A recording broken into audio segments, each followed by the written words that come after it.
there certainly is a sense in which the sort of materialist, scientific, technological utopia seems quite at odds with a Christian, Judeo-Christian worldview. But I think there are some commonalities that it's worth also stressing. And I think one very important commonality is that both have this view that the future will look very different from the present or the past. And this is certainly the view that's presented in science fiction. It's presented in the New Jerusalem is not, you're not going back to the Garden of Eden. And so there sort of is a sense that the future looks very different from the past.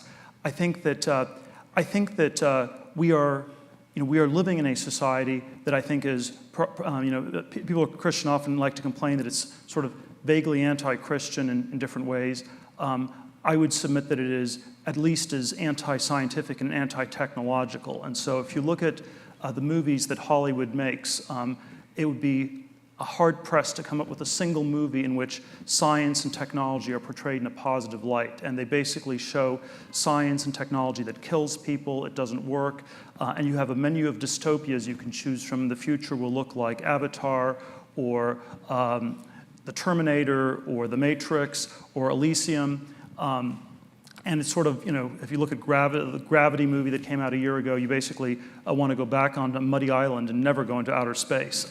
And so I think this notion that we're living this extraordinary, and I think Hollywood, it's sort of, as it often does, it both sort of creates and reflects the popular consensus that science and technology are dangerous things that should be stopped. And so I come at it from the perspective that we have somehow lost our way. We no longer believe in a future that looks very different from the present. I think it's an interesting intellectual history question why we've lost this hope in a better future. But I do think it's a very severe loss, because there are an awful lot of problems that science and technology could help solve, but they will not be solved if we do not try to work at them.